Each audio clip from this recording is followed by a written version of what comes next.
Wala pa ma. Wala pa nga ilagay. Mga ano pa yan tama, Meg? April na. Nung iwan. Di bago mag-April daw. Pero baka next month. Kung matapos na.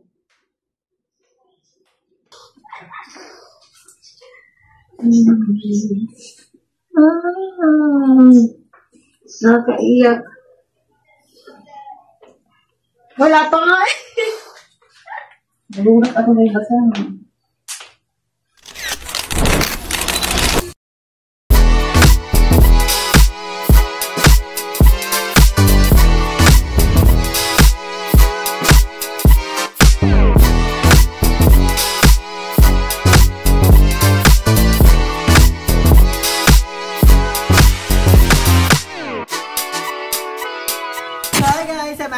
Welcome back to my channel!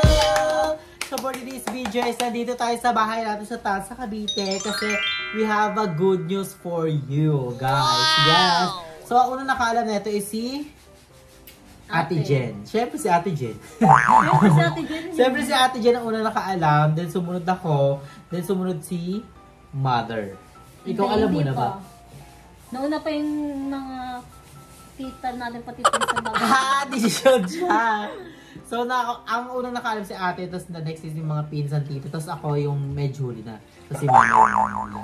Ikaw alam mo ba? Hindi si mama, ika, tapos si mga pinsan natin pati si mama. Oo. So guys, ayun na nga. Yung mga viewers said ko, ano ba yung inang-ano? So guys, we have a good news for you dahil si Basang is... Si Basang guys is kukuhain na siya ni Ate Jen. So si Basang is pupunta rin siya ng Maldives pero marami pa siya kailangan asikasuhin ng mga requirements. So inaasikaso mo na yun, di ba, right now? Yes, may hinintay pa akong compliance form kasi hindi basta-basta pala na makakapunta ka doon. Lalo na kapag direct hire. True, ang perfect! So ikaw, ano masasabi mo na magkasama na si Basang at si Ate Jen, tapos maiiwan tayo sa Pilipinas. Congrats! Congrats! So si Mama guys, meron siyang hindi kasi ako nakapunta nun dito kasi I'm not feeling well that time. Pero si Mama is, nasabi na ni Basang kay Mama at si Mama is umiyak. Mother, nabigla kay Basang. Hindi makapaniwala. Wala pa ma. Wala pa nga ilagay. Mga ano pa yan tama, Meg? April na. Nung iwan. Di bago mag-April daw. Pero baka next month. Kung matapos na.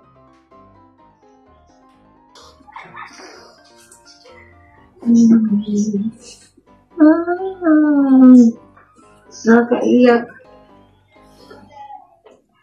Wala pa nga eh. Nalungat ako may basa. So umiyak si Mama no? Kasi tinanong niya, kailan yung alis mo? Sabi ko, March. Ang bilis naman.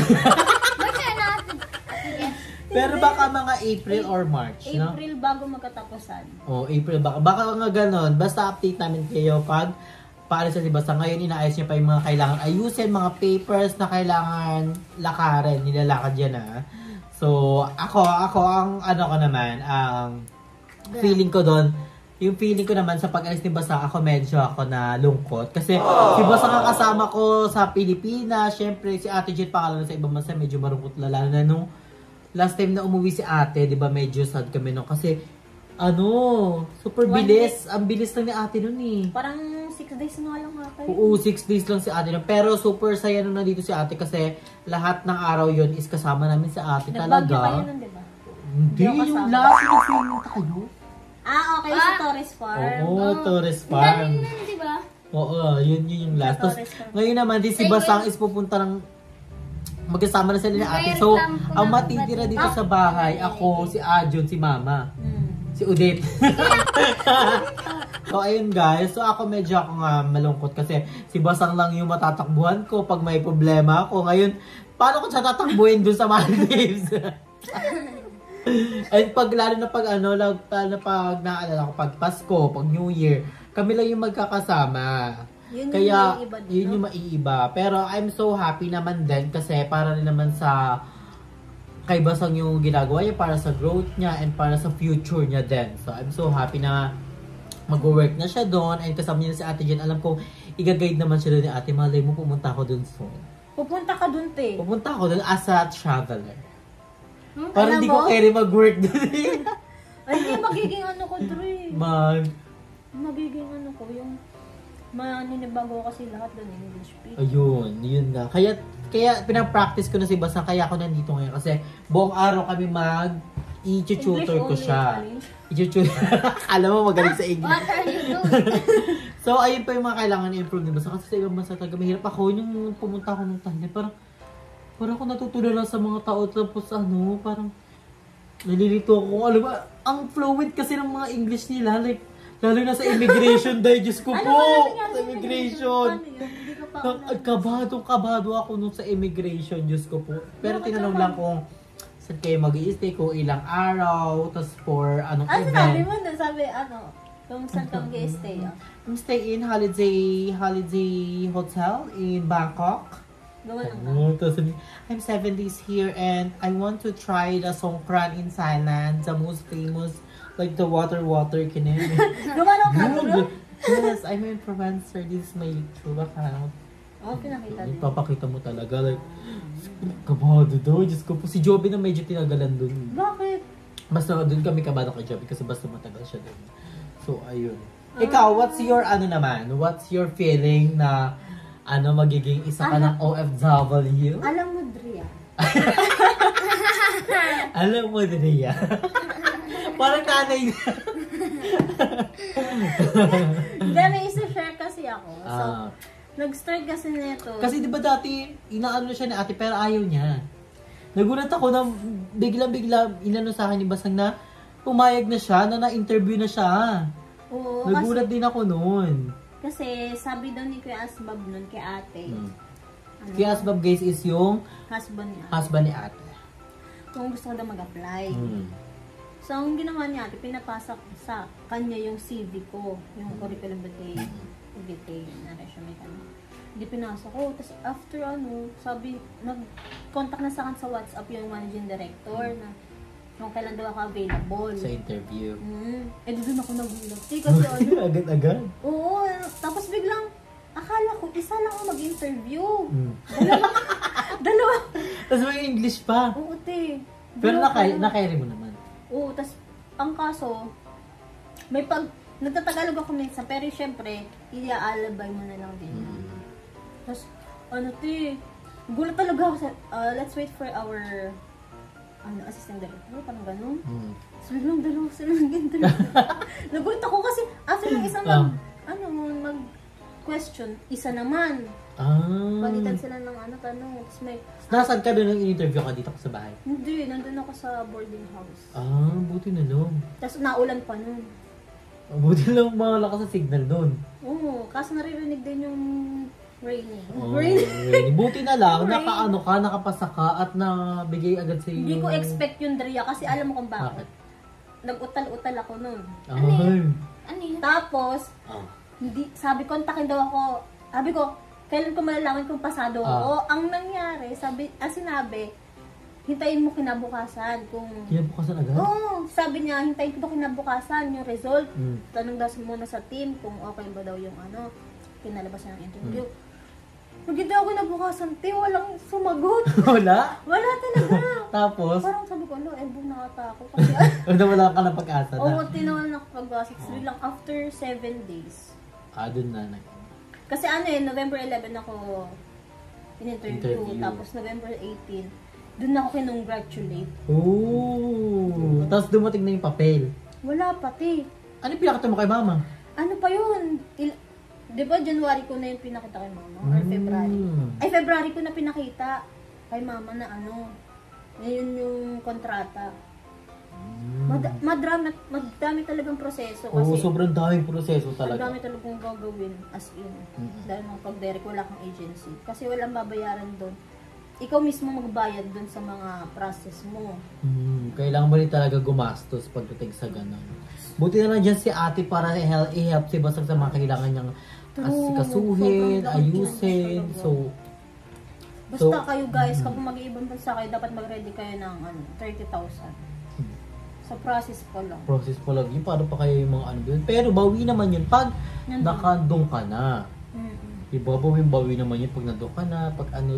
So, abangan nyo sa channel. Basang vlog siya pag nakapunta na siya ng Maldives. Okay guys. Siya na siyang Maldivera. Ay, Maldivera. Bago yun na. Isa ka ng Maldivera talaga, like legit. Taga, Ikaw, ano masasabi mo na si Basang is mag-iibang bansa na? Na wala na magtututor sa'yo. Wala na wala na ano sa'yo. Magtuturo sa mga assignment mo. Meron video call mo si Basang. kaso blurred. Hindi na kita matuturuan. Kasi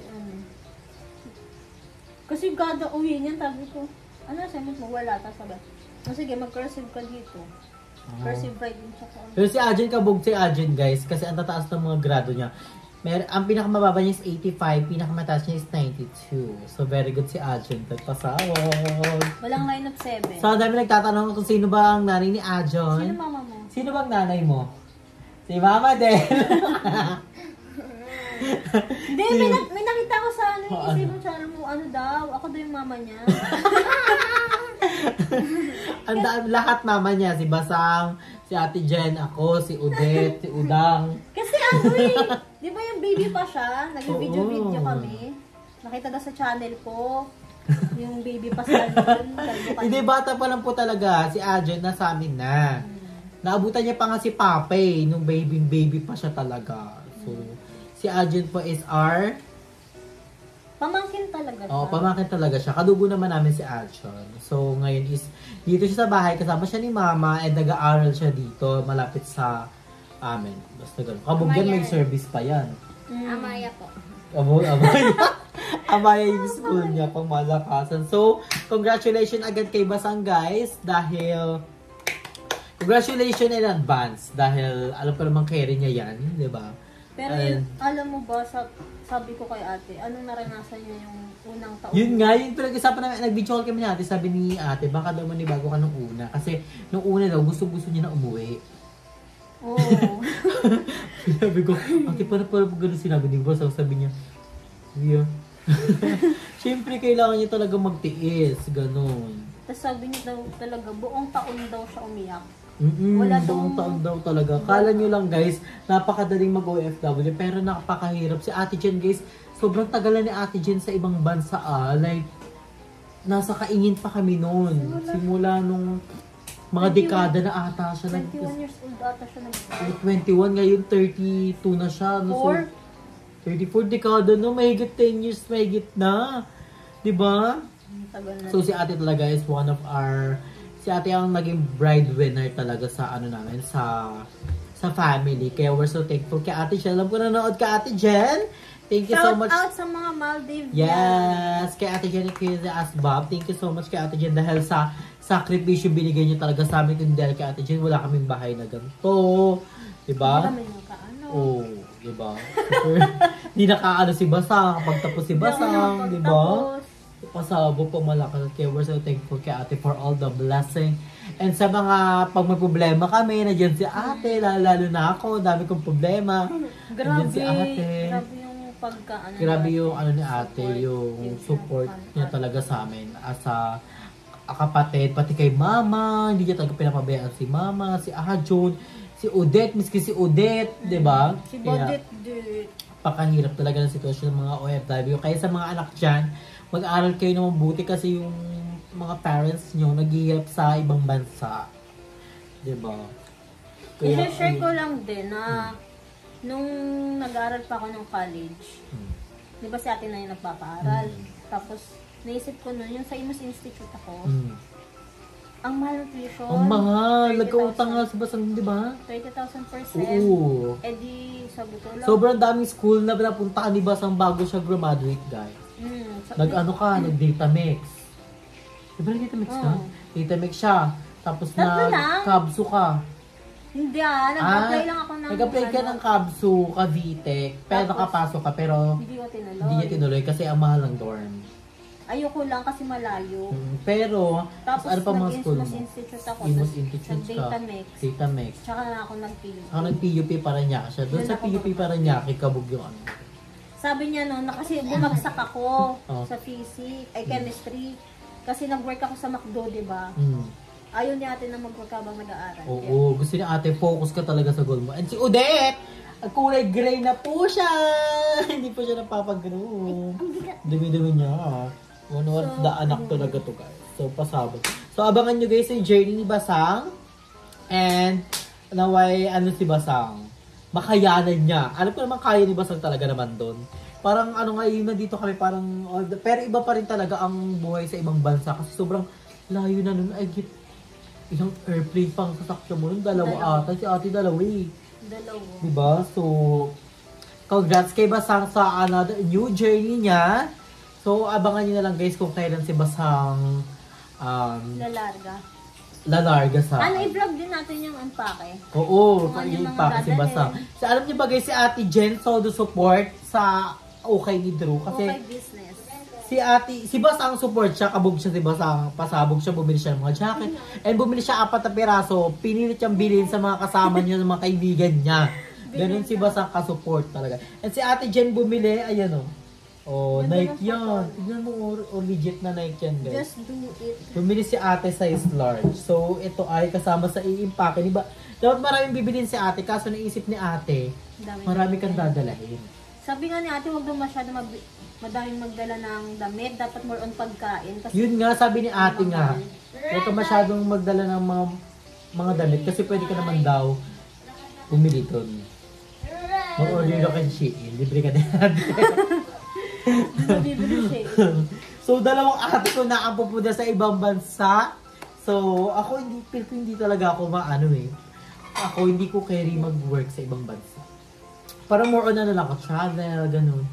Kasi parang, Diyos ko po, malayo lang ako sa ibang lugar. Diyos ko po, pag ako mag-isa, hindi ko kaya. Paano pa kaya pag ibang bansa na? Pero kung more on travel lang ako. Ganun, Akala ko visit kasama kami ni lang. ate din. Pero si Basang is sa city ng Maldives, si ate sa island. What if 8 hours pala yung layo? Hindi naman daw, mga ano lang, 2 hours. Kasi 2 hours. jet plane lang eh, sa Cabo. Speedboat lang ata. Speedboat saka ano. Yung Nag-isipling pa lumilipad, ba? Nag-isipling pa ba si ate din? yung plane na may lumilipad tas umaano sa dagat. Zipline nga! Zipline. Sabi mo nga niya zipline. Hindi zipline! Ano? Seaplane! Ayun, seaplane. So, magsi-seaplane. Pero yung isang seaplane lang ata siya. Pero sabi naman ni ate, gagawin niya si Basang tuwing Tuwing Thursday. Oo. Thursday kasi day off ni ate. Pupuntahan So, pupuntahan niya si Basang. So, abangan niya guys ang journey ni Basang. Naway, ano sa kanya, naway maging ano siya doon. Matatag ang loob. Guys Guys, mag-subscribe kayo para may mga kausap din ako doon. Mali mo mag-live ako. nag-live si Basang doon, Sa di ba? YouTube.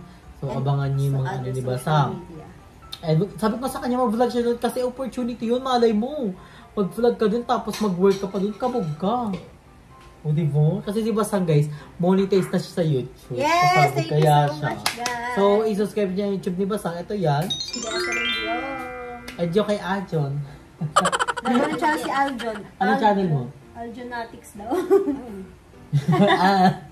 Aljonatics. So, kapag si Ajon, may sarili siyang cellphone na Bara? barang!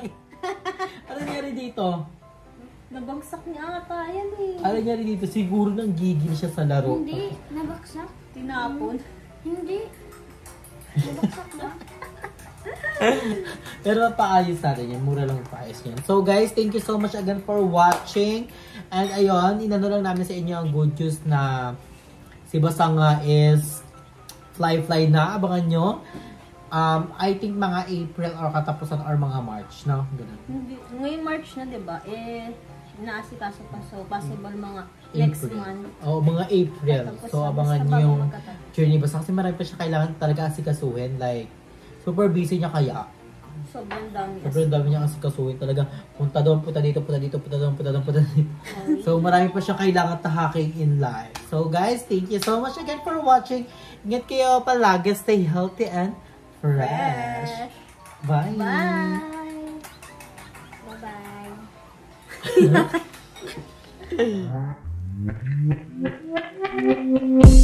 Bye-bye.